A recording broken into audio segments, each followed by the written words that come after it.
Later in the show, we'll do our absolute best to try to say something nice about the city of Columbus. And of course, we'll discuss all the storylines and make some bets. But first,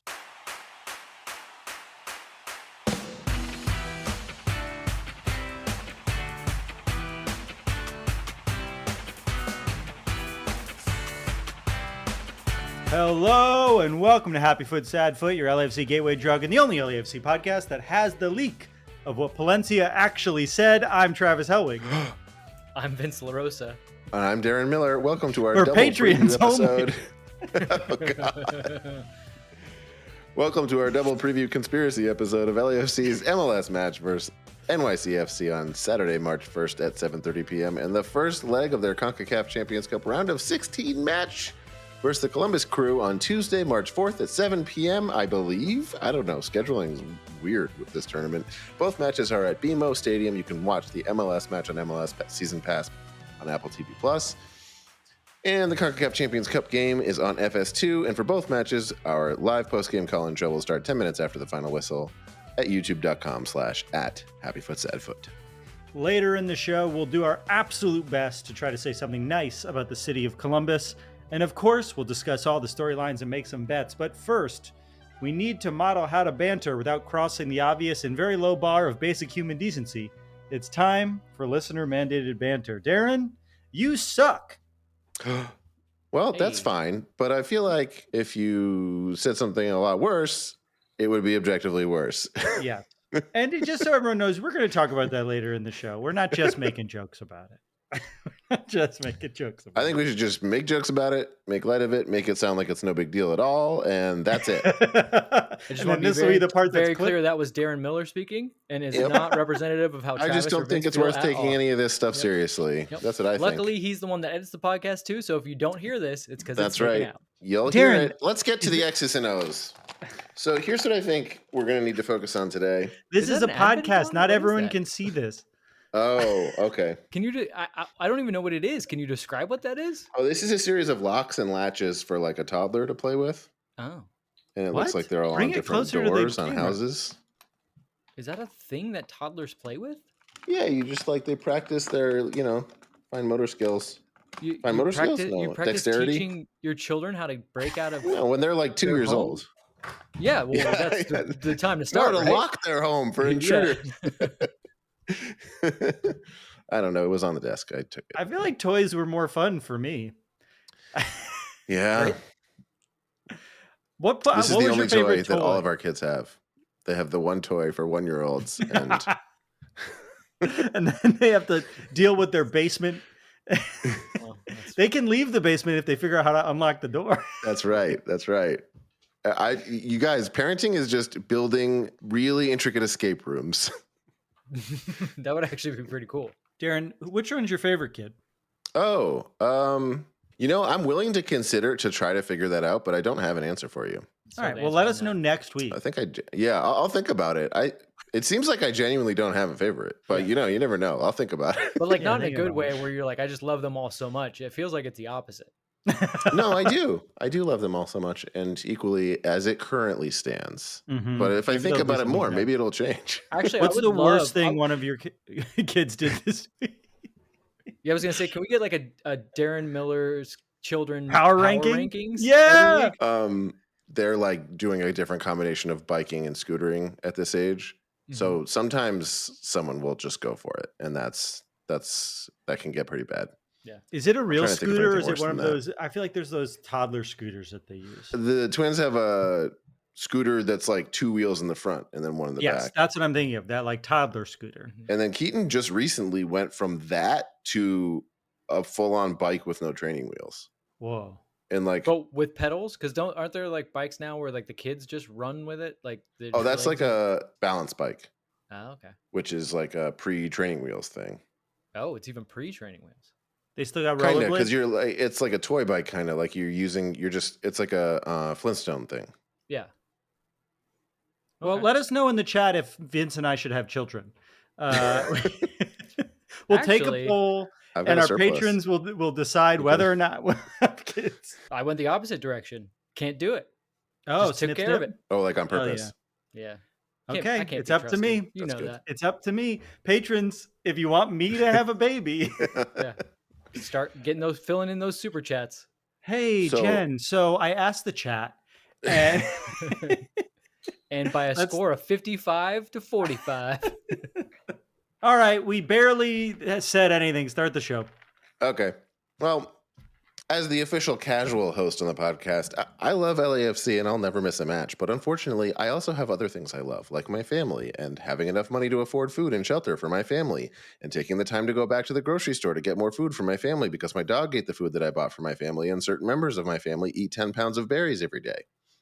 So I don't have time to catch up on all the advanced stats from the matches, like expected goals or unexpected derogatory remarks or obscure rules from non-league matches that have us playing extra games with weird tiebreakers and aggregate scoring and no one in the stands, or all the roster moves and tactical changes and reasons why our coach should be fired 1 week into the season.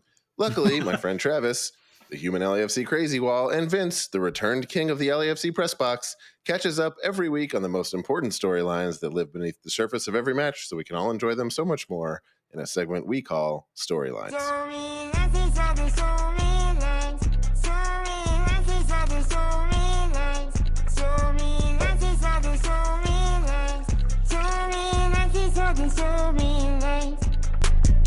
Wow, what a great song. Darren, Vince, Dince, I come to you today on this day of...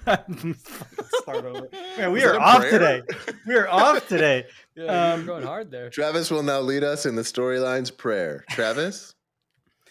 Darren, Vince, Dince, I come to you today with storylines. None that are all that fun to talk about, but I think we got to talk about all of them. And the first storyline, we're not going to start with the really hard one. We're going to ease in. And the first one... Let's tease people. We're going to keep watching. Okay. Keep in mind, this is the most fun one to talk about. And it's this. Can we finally beat the Columbus Crew? It was just over a year ago when we all traveled to Columbus to catch a soccer match, but we all ended up catching the novel coronavirus, COVID-19. We played awful in the MLS Cup final, and it got absolutely obliterated by MLS media darling Columbus Crew and their precious Nancy Ball, which sounds like the name Lucille Ball's racist aunt goes by. But since that horrific defeat, we also collapsed in the League's Cup final against Columbus last year, where we did play much better soccer for most of the match. And I want to say we got a goal from Olivier Giroud in that one, too. I think it's the most recent goal from Olivier Giroud. And don't forget, we also struggled against the Columbus Crew in the regular season as well. All that said, the Crew have lost a lot of very important players, but our beloved Diego Rossi is still there as well. I want to know, how are you guys feeling going into this matchup? Vince, what has changed about the Crew? Do you have hope that this will finally be our time that we take them down? Well, I'm excited because the styles are so different. As you referenced, Nancy Ball is very possession heavy, and LAFC style, as we've clearly seen, is like, if we have the ball, what do we do with it? So they'd prefer not to have it. So I will say this, at the very least, the game is going to be much more exciting than both games were against Colorado. Like, styles make fights. Literally, these two teams could not be more diametrically opposed in the way in which they go into a game. Columbus has lost big-time players. Cucho is a big-time player. Like, he is Denny Bouanga level, top-tier MLS talent. Christian Ramirez, not quite as much, but he clearly had some mojo with the guys. Alexander Matan was a good attacking player. Basically, they've lost a lot of attacking players. That's the good news. The bad news is everyone else is still on the team. Like, the front line is very different, but everyone behind them, the midfielders, the defenders, all the guys that do all the build up and fancy stuff to help those guys score the goals, they're still there. So they still know how to play, and they're still going to be a very difficult team to play against. But yeah, I mean, would I rather face Diego Rossi, Christian Ramirez, and Cucho, or Diego Rossi, Jason Russell-Rowe, and Azriel Jackson? Like, you guys don't even know I'm saying these names, and you guys are blanking on who they actually are. I'll hate them soon. Yeah, but they're nowhere near as good as the guys that they lost. Right. Like they're Have they interesting. looked good this season so far? They beat Chicago and the scoreline was 4-2. They actually went down in the game twice and were able to come back.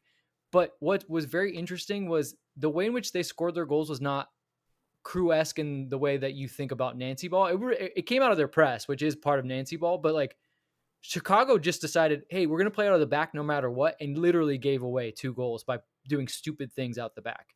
So, and then there was a kind of a freaky own goal. So they were definitely the better team.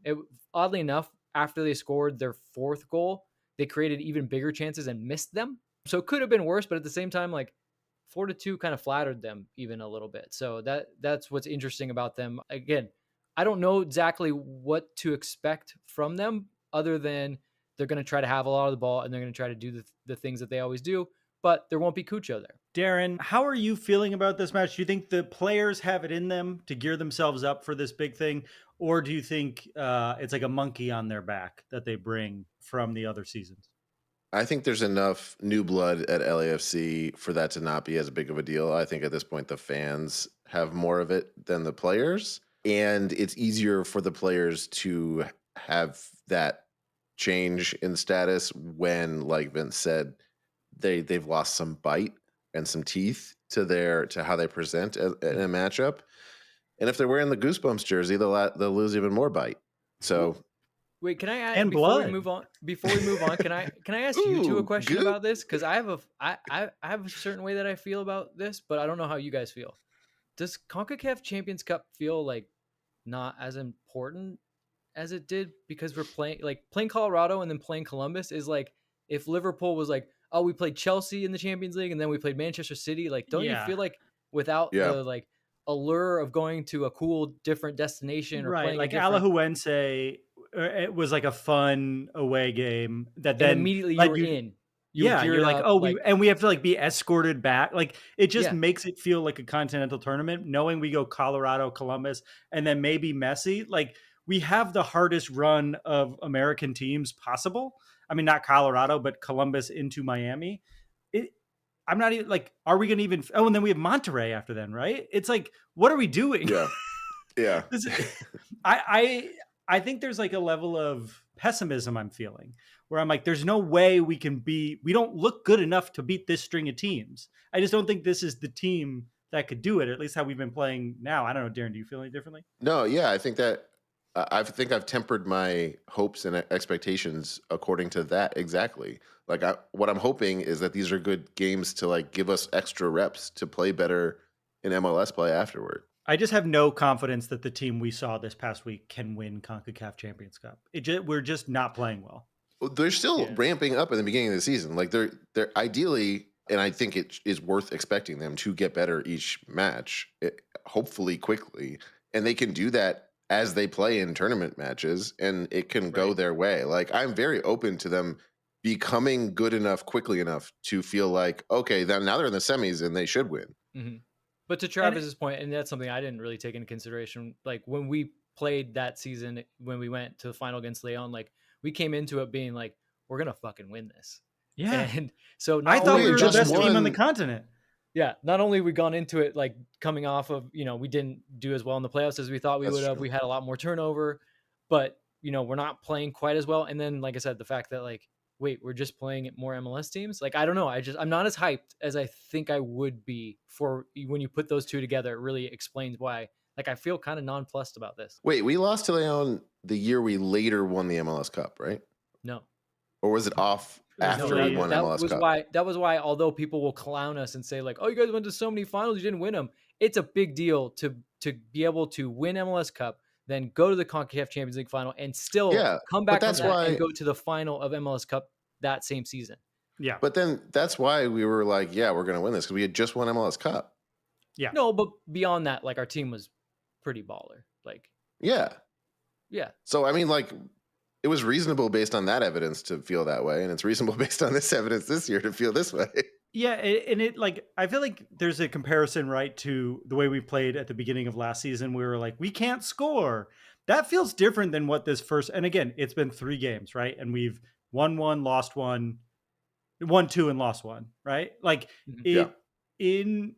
last year it was like we can't score for a month, but it felt like we were like getting shots. This feels like we don't know what to do once we get to the final third of the field. Like it just feels like there's no creativity at all. And I didn't feel that way last year. It just felt like we hit the post 900 times last year. But maybe we'll like break out this week and I'll fucking eat crow again. I'm sure. But the pessimism feels more strong in my blood right now than I thought it should. But before our match against Columbus next Tuesday, is that what we decided? It's on Tuesday? Mhm. Yeah. It's so crazy they let us decide that. Yeah, that's cool. I mean, I was busy Wednesday and Monday, so that's really nice. Yeah. That's fair. We also have a regular season match this Saturday against NYCFC. And I do want to hear what you think about their team, Vince. But first, I want to ask a question about that game that I think is on everyone's mind for Saturday. And it's our second storyline, which is this. Should we just fucking bench Olivier Giroud? Giroud's form has been so poor since he arrived to LAFC, and it's time that we just fucking rip the Band-Aid off. He hasn't been good here. And it's not necessarily his fault. It's not necessarily Steve Cherundolo or the team's fault. They just don't seem to mesh very well. He has 0 goals across MLS regular season play, and our offense just does not click when he's in the game. And on top of that, we've signed Jeremy Ebobisse, who we all now already love. He's already scored this season while Giroud's in his goal drought, and he just fits more naturally with our front line. Darren, do you think I'm overreacting, or do you think it's time to let Jeremy Ebobisse be our starting striker? If you're just saying don't start him, yeah, I'm on board with that. I think like I like the idea of him coming in and proving himself in the 65th minute, which is plenty of time, plenty of minutes, and like being like, I'm fucking Giroud and taking over a game and showing everybody who's boss in a way that we've been waiting for. And up until then, we have a guy who fits with our system. That's great. It's kind of a weird, I never thought we would be saying this, but it's like a bizarro version of what's going on with Martinez and Ordaz. Not for the same reasons, but it's like, I like the combo. Why not just do it? Like, I think Ebobisse has proved that he can do a full 90 well. He can play a 90 minutes in a game very well. And so it's not like he doesn't, that's the difference. But I have no problem not starting Giroud. I would feel weird about just deciding he's indefinitely not playing. Vince, how are you feeling about this? Do you think we're all overreacting, or are you ready to move on? And then also after that, what do we need to know about NYCFC this Saturday? I mean, I'm with Darren. I think, a lot of the reaction is overblown. Like it's either Giroud starts or we pack him up and we send him back to France or Milan. And it's like, that's not contract's up this year. Sure. And that's a good thing, right? Like if he's not performing, that's good, planning by LAFC that's going to come off. But like he can come off the bench. Like we haven't really seen that. And actually, I want to remember correctly, when he scored against the Crew, he came off the bench in that Leagues Cup game. Like, so It is something that's possible. It's just, he's such a big name that you just don't ever imagine that guy's going to sit on the bench. But we have had big name guys sit on the bench before. Gareth Bale, first and foremost, right? So I think what should be heartening for fans is the fact that like the replacement is not just like a name that but he's playing well too. Jeremy Ebobisse scores a banger against Minnesota. He's in on a play that ends up being called back because he's offside, but like the touch that he took in order to set up that play to get that goal was really nice. He seemed to have a good chemistry with his teammates. So like Steve kind of has an out here. Like as much as I love Kai Kamara, like you weren't going to be like, oh, Steve, you're going to have to start Kai Kamara over Giroud. Whereas now you have a 27-year-old who, yes, he hasn't been scoring a lot of goals, but he was with the hairline of a 45-year-old. Let's be honest. It comes for us all. Yeah, Ebobisse's got, He does kind of carry himself like I do kind of often find he's been in the league for a long time, and I'm like, he's old, right? Oh, he's not. Interesting. No, he's 27. He's younger than Sergi Palencia. Yeah, and he's playing well. Well, Sergi Palencia is about to age a few years pretty quickly. Go ahead. Sorry, not time for a segue yet. Yeah, so if you're Steve, like this is, I mean, it's not a great thing, but it's got to be. I wonder if Jeremy Ebobisse ever thought, there's a world where one day I will be playing so well that I'm starting ahead of Olivier Giroud, the number one goal scorer in French national team history. Like that's gonna be bananas for him to wake up and just be like, yeah, dude, I'm the guy. Like it's me. It just feels like we just don't have the personnel to play with Giroud right now. Maybe it changes if Griezmann comes and we have like someone who could pass, and it just feels like our midfield isn't. I don't know. Is it our style of play or our personnel, do you think, that is making it more difficult for Giroud to fit in? I mean, the personnel dictates the style of play. Yeah. Right? Like, I think maybe this team could eventually morph into a team that uses a little bit more of the ball and gets into situations where they're recycling possession and they're counterpressing and they have some kind of intricate movements in the offensive third where like they can use Olivier Giroud. But as of right now, they have a lot of guys that want to go 1v1. And if they don't make something happen, then nothing happens. And they don't really work in a way in which they think, all right, well, the three of us can move around the box and we can pass and move until we create an opening. No, they think, I've got the ball at my feet. I'll beat two guys. That's how we'll create an opening. That's also frustrating to watch too when you're watching on TV and Olivier Giroud is open in the box and Denny Mwanga is taking on three fucking guys. It's like, just please look for him. Just like try to look for him every once in a while. There's a lot of moments where Bouanga seems to like signal like, let me just beat this guy and then I'll pass. And then he loses it. But it always feels like, oh, he clearly is planning on passing next. It's like, okay. It's interesting how he varies wildly in his ability to like keep his head up and actually like involve his teammates. Like I thought he was actually pretty good in the first Colorado game. The second Colorado game, I was like, dude, your soccer IQ is so like rock bottom right now. I don't understand what you're doing.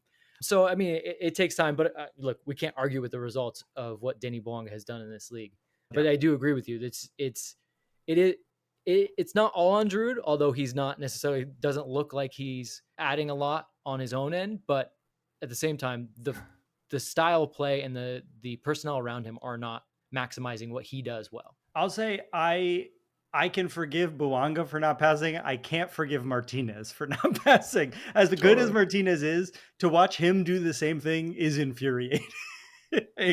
All right, let's get to it. The topic on everyone's mind. Do you want to hear about City first? Before we forgot. NYCFC. Thank God, another topic. Thank you. Let's never get to it and then go to it. NYCFC will be an interesting test for LAFC because they like to play with the ball. They like to use the ball. It could be the best thing for LAFC right now in terms of, as you said, Travis, like it doesn't look like we can score. Well, we might come up against a team that's going to try to play. Like Colorado didn't have any business wanting to play. They just wanted to make sure LAFC didn't get in behind. NYCFC is a young team.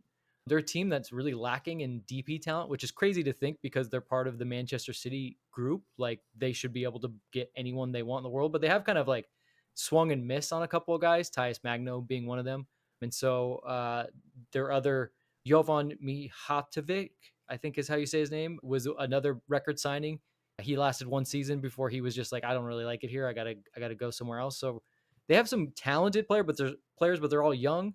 The one thing you can say about them is they have Alonso Martinez, who is an incredible center forward in this league, had 16 goals, 3 assists last season. So they can be dangerous. I think Agustin Ojeda is a dribbly boy to the highest degree and can create some things. So you got to watch out for him on the wings. Wolf on the other wing is another dribbly boy. So they can make some things happen, but their end product isn't always there. I would say though, again, watch out for Martinez because he's a finisher. And if you make stupid mistakes, similar to some of the mistakes that they made early on in the game against Minnesota, he'll probably make you pay. Who on our team is a dribbly boy in your mind? Bouanga's a dribbly boy. Martinez is a dribbly boy. Tillman's a dribbly boy. Let's see. Who else is a dribbly boy? I would think Odin Thiago Holm is a dribbly boy from what we've seen from his highlight reels. A lot of dribbly boys, which makes sense. We're a direct team. Like I said, we don't really rely on passing and moving or intricate kind of automatons or movements to unlock defenses. We just say, hey, you guys are incredibly talented and physically gifted. Why don't you just beat one guy? And then when you beat a guy, another guy has to move. And then next thing you know, this guy's wide open over here. So it makes so much sense that Steve Cherundolo is a defender where it's like, let's just make sure the defense is really good. And then you guys just fucking figure it out up there. I mean, yeah, it's kind of. We need like, dribbly boy merch, huh? We do. A dribbly boy merch would be cool. Yeah.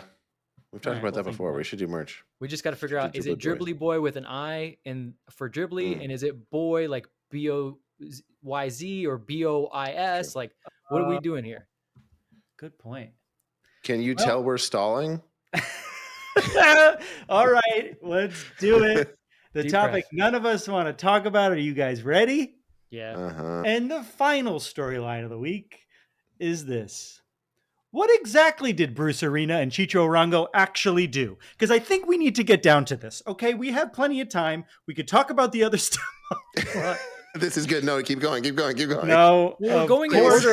going in the Yeah, order. we of have the to go in events, the way order the of events canceled. happen. Yeah, chronological order. Yeah, There's a so- docket. The The inbox is first full right now. cancellation, the first cancellation was Adam in the Garden of Eden, I think.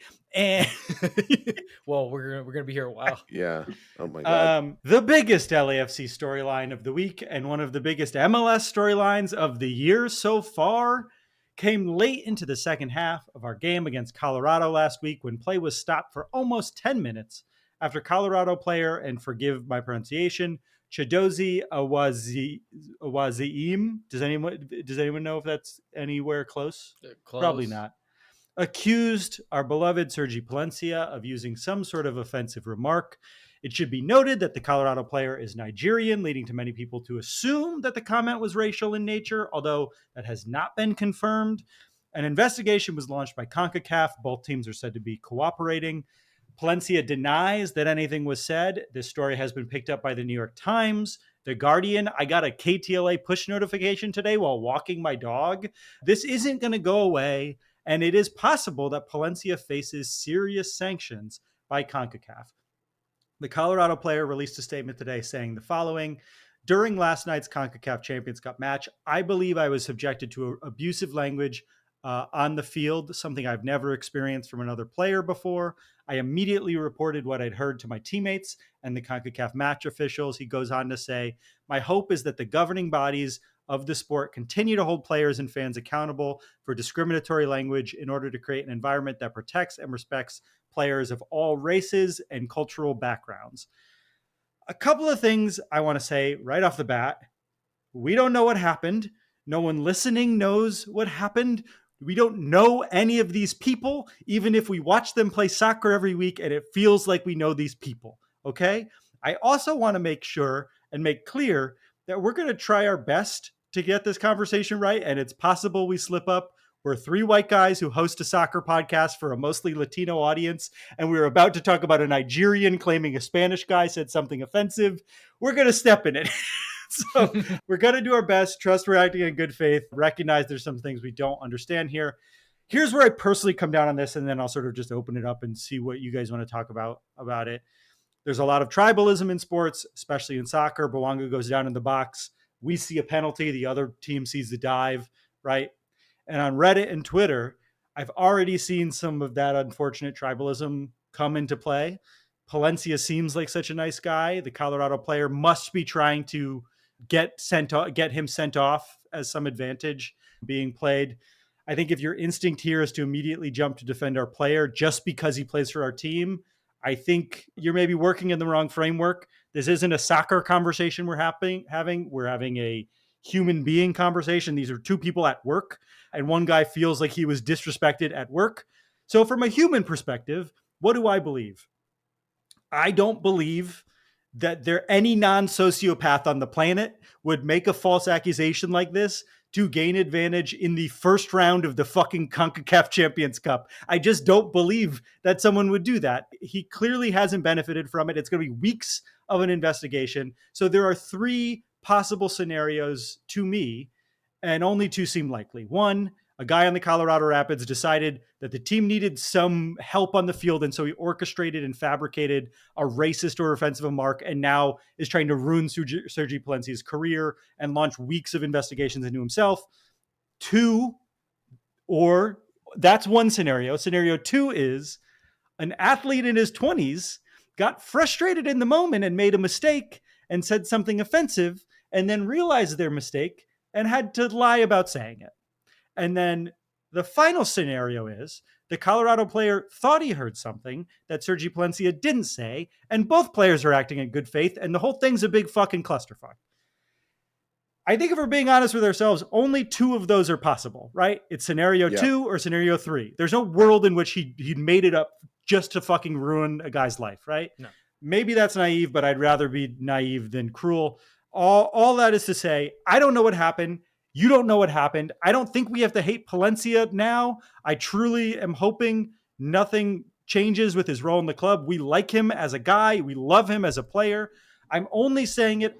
It is far more likely to me that the guy in Colorado is acting in good faith and that we as a fan base need to pump the brakes on trying to discredit him just because a guy on our team is the one being accused. And if it was flipped around and Colorado fans were saying Sergi Palencia was lying about someone being racist to him, I would have told them to go fuck themselves. So I think we should extend the same grace to them. So I don't know, anything you guys want to talk about with this? How are you feeling? Not good. None of it makes yeah. you feel good. I agree with you on like what I've been seeing online is just it's rough, guys. Like I haven't seen log off. I haven't looked at it. A lot of you just log off. This is not a sporting thing, and it's not a gamesmanship thing. And look, I understand. I like Sergi Palencia too. I think he's a great player. He's been your favorite player for so long. He's been one of the more inspiring players on LAFC because of the work that he does, and he kind of just goes about his business, and he's always kind of consistently good. But that's him playing a sport. This is us talking about something that extends well beyond that. Like, let's not forget, soccer's just made up. It's not fucking real. It's just a game. Like, none of these things matter. But what does matter is the way that you treat people, and just to see people then get online and try to gain some kind of edge as if LAFC is going to call you and be like, hey, you guys were right. You found out, you figured it out. You saved our man, Sergi, and we appreciate you. So you know what? We've got a seat right next to Steve Trundolo. You're now assistant coach. Welcome to the team. Like, come on. Like, seriously, come on. And also just, but it is kind of systemic to our society, and everything that goes on is like everyone has to have a take. And sometimes you just don't. You just let things happen, and you accept kind of the consequences of them. If in fact it comes out and we finally get kind of like the real breakdown of everything, and then you disagree with the way a punishment goes down, then fine, we can talk then. But as of right now, it just seems so premature to really lean heavy and have some of the strong opinions that I've seen online. Like, unless your strong opinion is you condemn racism and derogatory comments in all forms, I don't really want any of your other strong opinions. I really don't. I don't care about them. And again, log off. I completely agree. I guess you outlined those three scenarios. Like, if we're being honest, yes, one is not possible. And also, if we're being honest, three is pretty optimistic. Like, just some like simple misunderstanding of two ships passing in the night, and like, whoops, I thought he said a bad thing, but he didn't say a bad thing. That would be great if it turned out that way. I mean, wouldn't be great. It would be great in context of this very tricky and annoying situation. There isn't any actual evidence that's pointing toward that. It's just possible. So I think more likely we're playing in the world of like either Palencia, like you said, made a mistake in the moment and like needs to take some responsibility and get whatever consequences are just and learn from it and hopefully grow and move on. And we all as fan bases and as a league hopefully grow from this as well. Like it being publicized is meant to be a way for everyone to learn and to like understand that this is not okay. This is how we grow the game, is what you're saying. Honestly, it is. Like for it to be normalized, to be like, oh, players talk like that, it's no big deal. Like that would be a problem. Yeah. There's also a scenario where like we don't know a lot about Palencia in terms of who he is, like on a personal level. I have no reason to believe anything good or bad. I guess only good. But like if there's a world where we also find out that like there's actually a history of this and he's actually like particularly toxic, and that's something that should be handled and addressed also if that's what comes out. Like Vince said, like we should all just keep our ears open and our mouths closed, I think. I've seen a lot of people say innocent until proven guilty. And I think that's sort of silly here. One, because like, I don't think the investigation, unless there's audio of this and a mic picked it up, I don't think an investigation is going to find anything. It's going to be a he said, she said situation, or he said situation. And I don't know how they're even going to come down unless there is video evidence of him and they can do mouth whatever. I don't know. Like it just Well, feels they like could we're both never. just be honest about it if he said it. Well, I He could think be what like, "Yeah, I said something," and like, If he you know what I mean? admits it, yes, that's Well, a way and that something comes. not of it. just them. What they'll do is they will look at the incident and say, okay, where did this occur? And they'll say, he said, hey, it happened here when this happened. Okay. And they'll look at the tape and say, okay, this guy was near here. This guy was near here. Hey, what did you see or hear? And you would hope that despite being teammates with either or, that they would be truthful in their statements.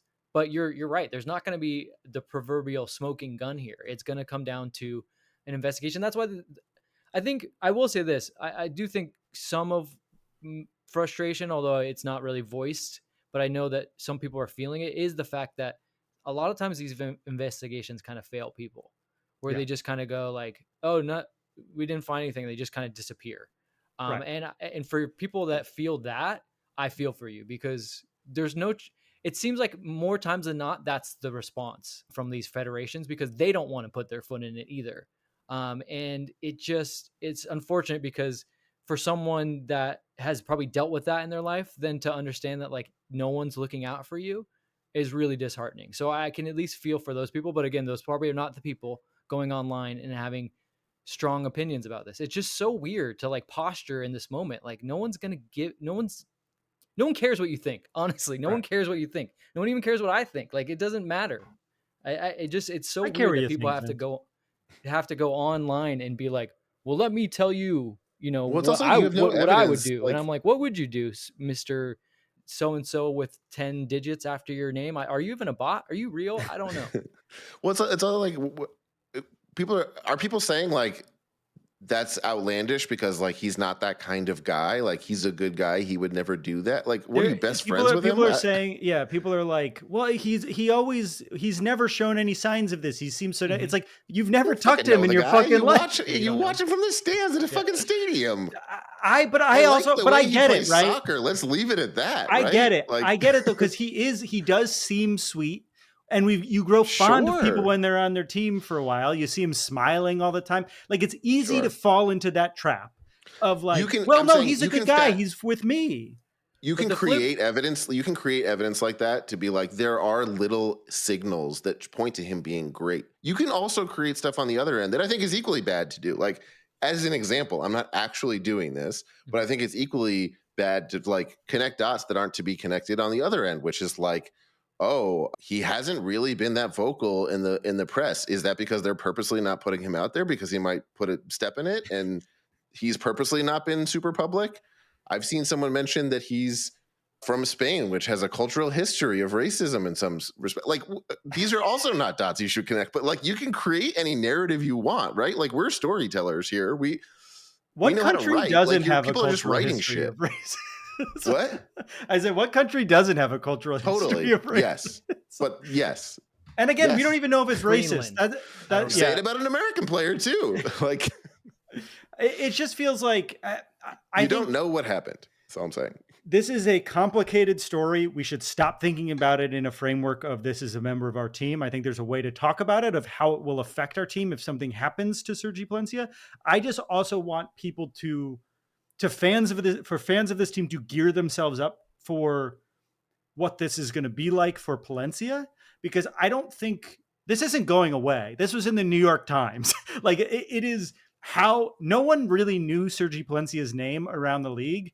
And now they do, and it's for this.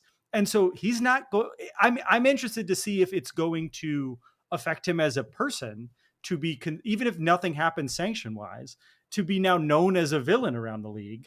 Would that be helpful to have a chip on your shoulder? Would it put you in your head that these people hate me? I'm going to leave this country at the end of my contract. This is his contract year. Couldn't come at a worse time for him as he needs to negotiate a new contract. I guess that is a question though. Like, what's the precedent here?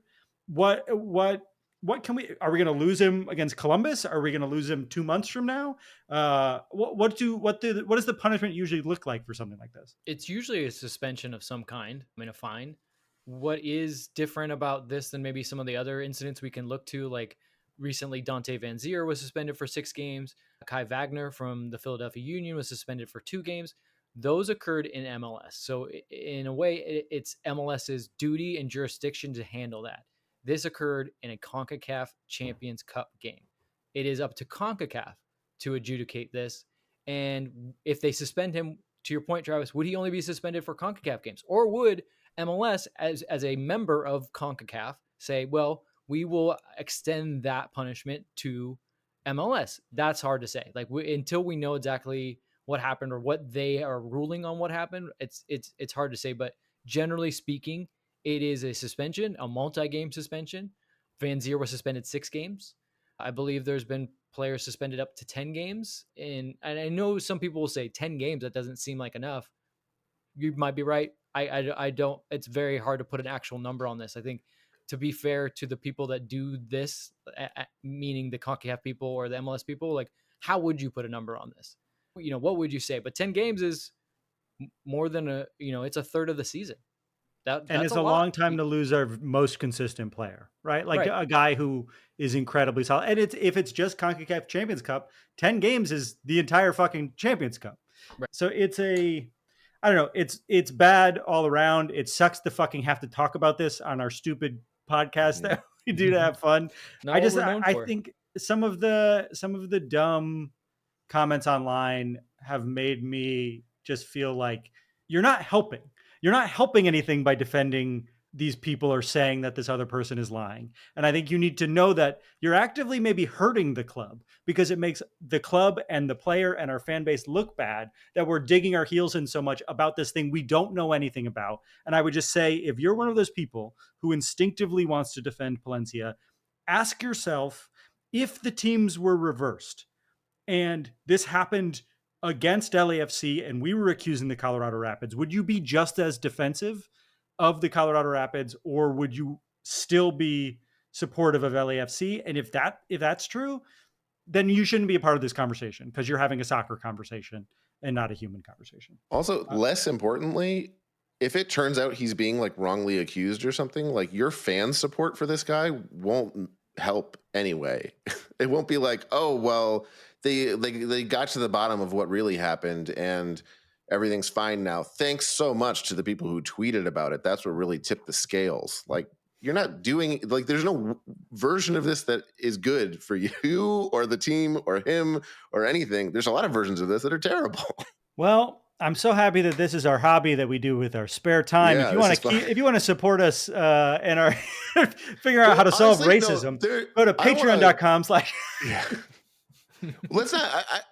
There is part of this that, like, it does matter, and I don't want to, like, be like, oh, this sucks to talk about so much, because it's like, look, it really sucks that we're in a situation where this even has to be, like, let's say it was totally a misunderstanding. Like, this guy still is so, like, attuned to it being, like, normal for someone to say something like that to him, that he thought it was possible that he said that. Like, that's still a shitty place for society to be in. And it sucks. Like, it's just sad to think that, like, this is a thing that could happen at this point. It's not surprising, but, like, it's really, the bar is so low to just be kind to other people. Consider meeting that bar, is I think worth saying, and not being like, it sucks to have to say it. Like, not being racist is so fucking easy. It really is. Counterpoint: Twitter doesn't think so. Yeah. Or final question. You assume it's racism, whatever it is. Like, not being offensive to other human beings it's so easy. Just being a kind person is so easy. It takes effort to suck. Final question, Darren. Any guesses on the slur? That brings us to better than forget it. Okay. No, I mean, let's. When we come back, we're gonna play the stupidest game we've ever played. Okay, that's actually true. We're pivoting from the most serious conversation we've ever had on this show. And now, when you come back, we're going to play the least thought out game we've ever come up with. It's very thoughtful. We're going to exercise what we're saying. We're going to be kind. We're going to try our hardest in the only situation where we know it's as hard as possible for us to be kind. And we're going to demonstrate that it's possible. In a game called, Can You Say Something Nice About Columbus, Ohio?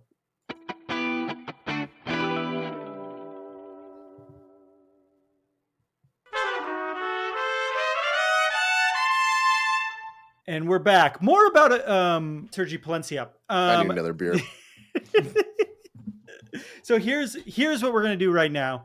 This segment is literally We're each going to say one or two or three good things about Columbus, Ohio, and the other two are going to decide, is that actually good or is Columbus bad? Does anyone want to go first? We hate No Columbus. one wants to go first. The answer is no. If you haven't watched our video about when Darren and I visited Columbus, you'll have to know one of the least fun places I've ever visited in my life. Culturally barren. I was sad the whole time. What is this segment, Travis? The alcohol had milk in it. Well, I'm saying this is how I'm coming to it with. All right, I'll go first. I found a couple of things that I think are good in Columbus, Ohio. You did research or what? I did research. I did research as well. I had to. So here's I'm actually going to play the audio from something and then stop it. And then you have to tell me if this is actually good. Okay? Okay. Action. That's a word that filmmakers love to hear because that's when the magic begins. And you can bring this magic to Ohio in 2026 by participating in Ohio Goes to the Movies, a signature event celebrating the 250th anniversary of the United States. I'm Beverly D'Angelo. You might know me as Ellen Griswold from the National Lampoon Vacation movies, but what you might not know is I'm from Columbus, Ohio. I actually did know that through my research. Was gonna have that possibly as a nice thing to say because she is great in those movies. Ellen Griswold hosts a film festival for the 250th anniversary of America called Ohio Goes to the Movies. Is that good? Do you think that's nice? Not really. No. It makes no sense. Wait, but keep in mind that the movies that they play feature people who are from Ohio. Is that Columbus good? Or Ohio? I have nice things to say about other areas of Ohio. Famous people from count. Ohio or just her? Okay, it's not good. It was my best attempt. You tried. Ellen Griswold. Ellen Griswold's film festival is not good. Yeah, you should have just said Beverly D'Angelo is from Columbus. She alone is good, but the fact that the film festival is like celebrating America in general rubs me in a weird way. So that all right, communist. America is bad, so Columbus, as it follows, is also bad. This is the whole, and inside of it is Columbus. Our same 4 conservative listeners are going to be really mad about this episode. Go ahead. Yeah, Columbus, a bastion of American I can't culture. believe they're against racism and Columbus. I have a couple. So should I rattle them off and we'll see if... Sure. Okay. Let's go for it. I got one more. Yeah. Let's get crazy. Let's say something nice about Columbus. First and foremost, it's not Cleveland. Cleveland's the part of Ohio I do have nice things to say. No fucking way. I have lots of family from there who I love very much. So then you guys are split. You guys are split on this. I think that's not a good. I think it is a good thing that it's not Cleveland. It's not Cleveland. Good. I would say in what context? Like as a culture, as a sports town, as a keep going, Vince. Just as a general whole. Yikes. Okay. Well, here's something that you guys maybe didn't know. Columbus, Ohio is the original flavor town. Guy Fieri himself is born in Columbus, Ohio. We've got ourselves a winner. I mean, come on. The original flavor town. I'm on board with that. Columbus is the original flavor town? Did he that's where Guy's born. Restaurant there?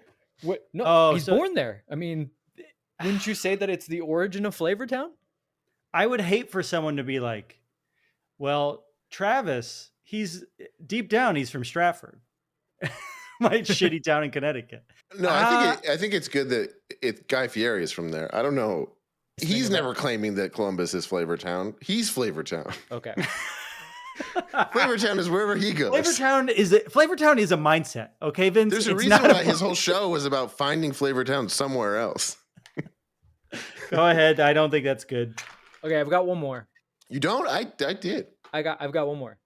The buddy cop film Tango and Cash was filmed in Columbus despite being set in Los Angeles. A lot of it was filmed there in Columbus. However, I will pretense it with saying that primarily the scenes that were filmed in Columbus were prison scenes.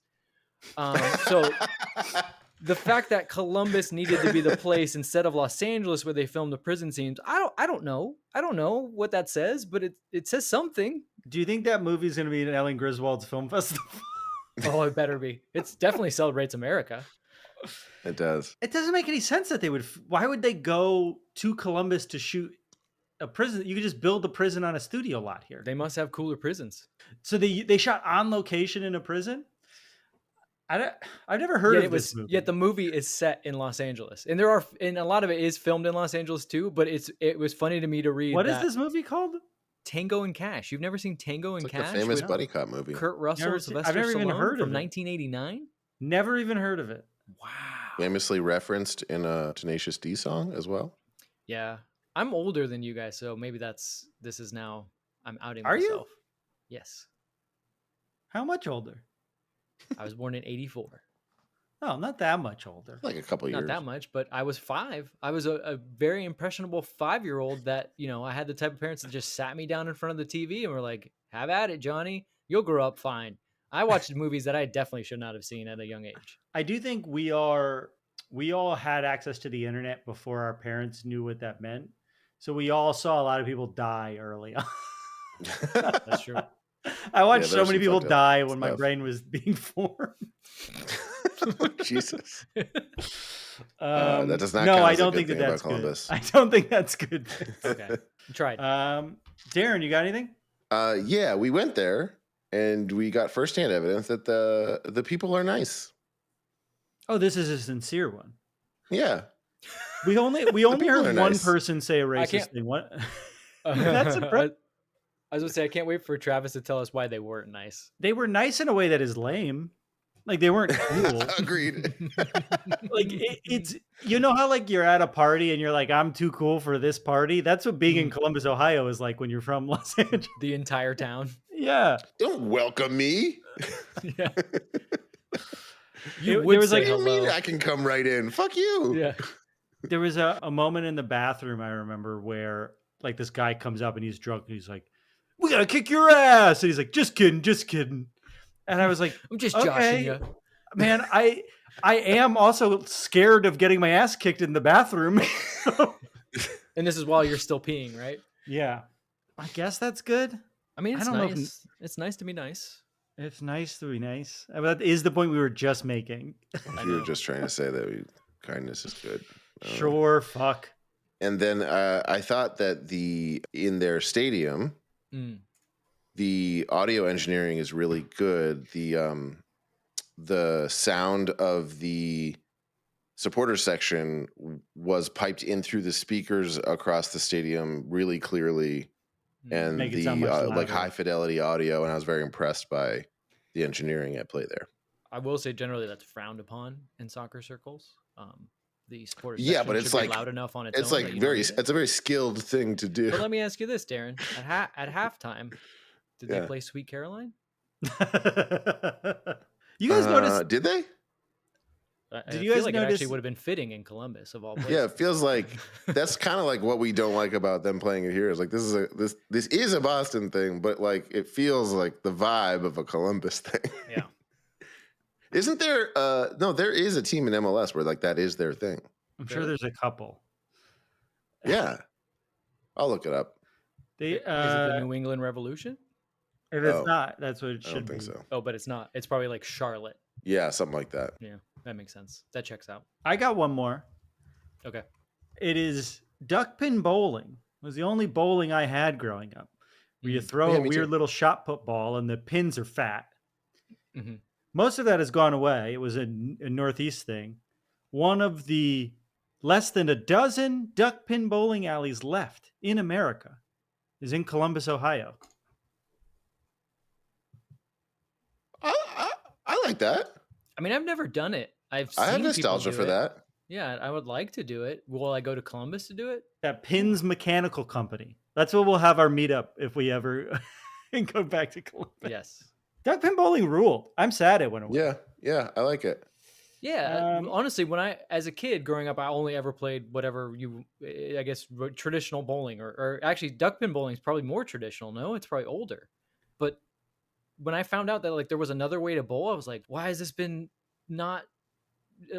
hidden from me? My What a entire weird life? thing to Like, I wanna do this. regionalize. Like I've never Yeah. candlestick bowled, and people know how people do that shit. Yeah. I asked ChatGPT. Wait a second. I thought candlestick bowling was what you're talking about. What's duckpin bowling?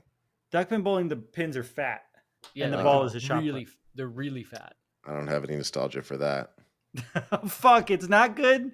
God damn it! I'm All right, out. I mean, the I candlestick asked bowling is very ChatGPT. northeast. Yeah, ChatGPT said. I said, "What do people like about Columbus, Ohio? Cultural festivals and events, No culinary diversity, No historic preservation." Which means no one wants to gentrify. Sports and I think what recreation. referencing is, keeping the name Columbus. Oh, great! They're not great willing point. to cancel Columbus. Yikes. Indigenous Peoples, Ohio. Yeah, I love it. Oh, let's go. Oh, yeah. Innovative dining experiences. What does that mean? Let's Innovative. double click on that one. Like they put the food in the other end? What is it? Oh, you know what the innovative dining experience is a tasting menu. What? A thing that like fancy restaurants have had for centuries. That's so funny. That's And funny. film industry contributions. Tango and Cash, baby. Ohio okay. goes to the movies with the woman from Vegas Your Vacation. homework, Travis, is to watch Tango and Cash. You'll love it. I haven't seen it, for the record. I just know what it is.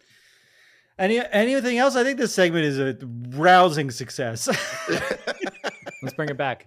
There's We plenty just of genuinely tried hard to say something. there are plenty of MLS cities we can do this for. Oh, I can I've got name them. something. I I can have start a- naming them now. San Jose, Sandy, I have Utah. I have a good friend who grew up in Columbus. I omitted this one because I don't know if she likes it or thinks it's any good. So I don't know if that counts. She didn't stay. She lives in Cincinnati now. She's an FC Cincinnati fan, which I feel like says more about the situation So stayed in the state. against and- Columbus. To leave any city for Cincinnati is an indictment of that city. All right. Well, Yeah. we still hate Columbus, Ohio. Did you know Columbus is the biggest city in Ohio?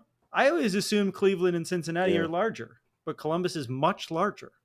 Maybe just because of the college, because Ohio State's there. It's 900,000 people. Cleveland is 300,000 people. Columbus is more inland, isn't it?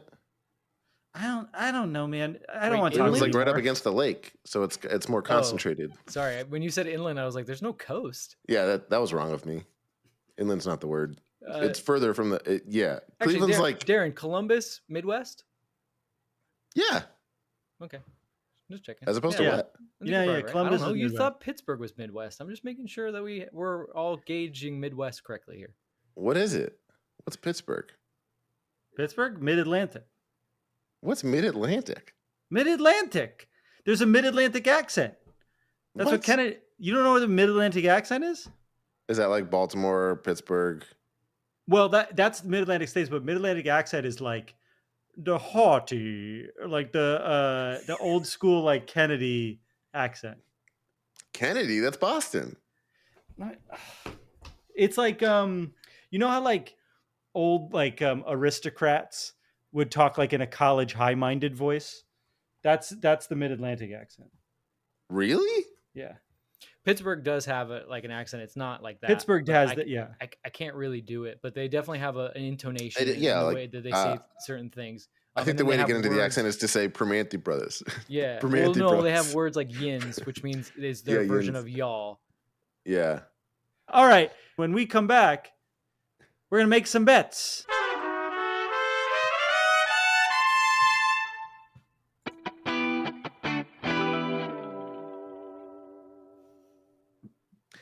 And we're back. Now it's time for a segment called Bet It and Forget It. Bet it and forget it. Every week we end the show with a bet for this week's game. We make an outlandish prediction, something that almost definitely will not happen, but could. Each week we all put up $5. If no one hits, the money rolls over to the next week, and eventually by the time someone's weird prediction comes true, they might win a good chunk of change. And they have.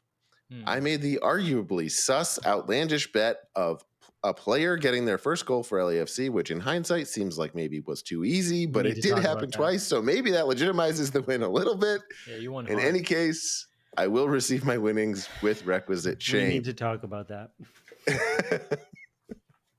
We need to talk about your bet choice, Darren. We'll give you the money. There's But you nothing shouldn't wrong with be my proud. choice. Listen, you I thought went it was a solid. to the UK and watched a fucking Arsenal game instead of a LAFC game. And so it was up to Vince to decide. thought it was Usually the solid. person's outnumbered.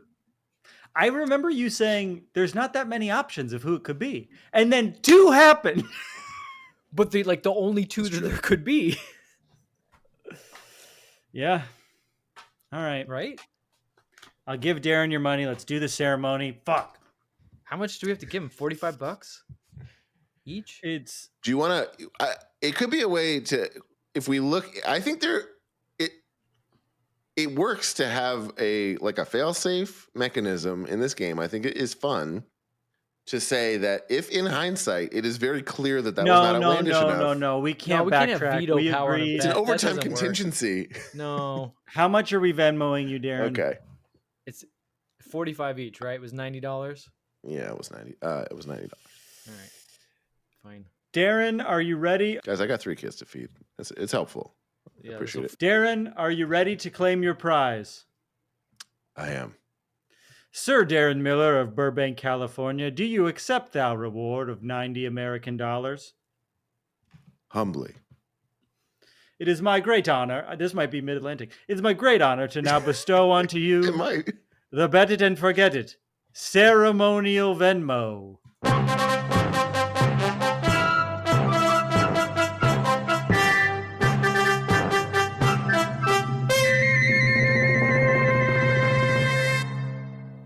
Has thou Venmo been received?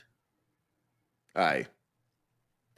Still blows my mind Cool. that people's Venmos are not private. Like I'm doing this now, sending Darren money, and I'm like, why am I seeing all my friends' transactions? What's wrong with you people? It's been long enough that don't you know that you shouldn't be doing this?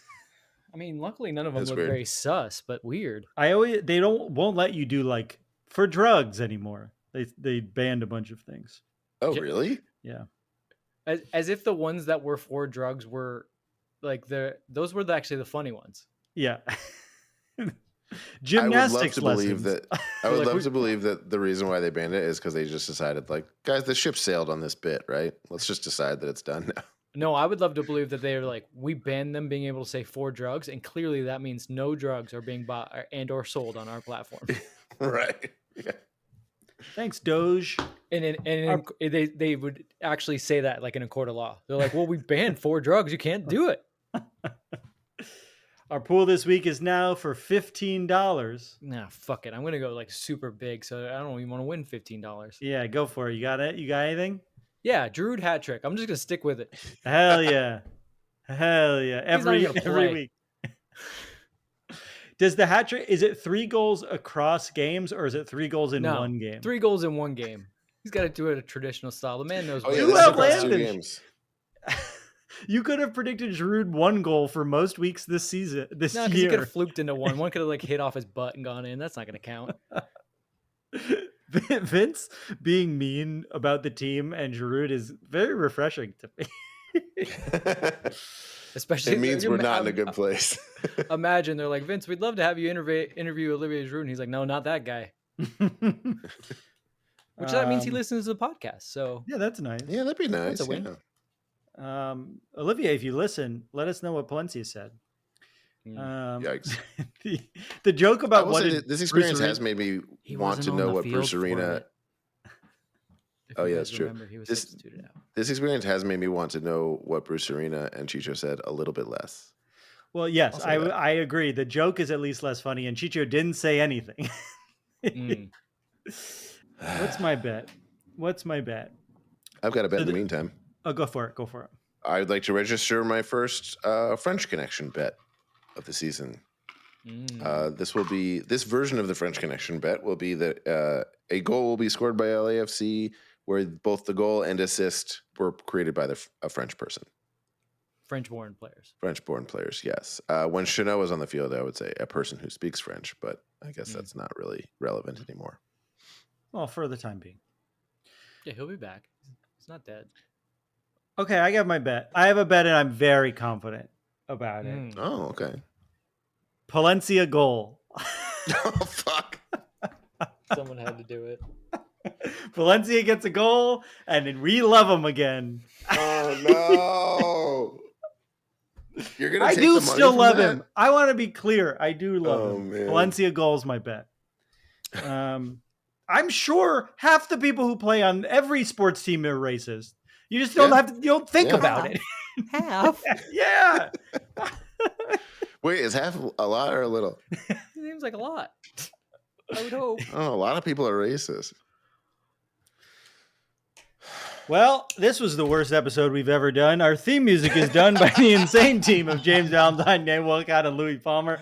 You can subscribe to our YouTube at youtube.com/@happyfootsadfoot. We'll be live after both games. I'm going to try to do it from the stadium this Saturday. We'll see. You could review us, Apple Podcasts and Spotify. We're going to be sans Darren on Saturday. Is that correct? Possibly. No, I think I'm good.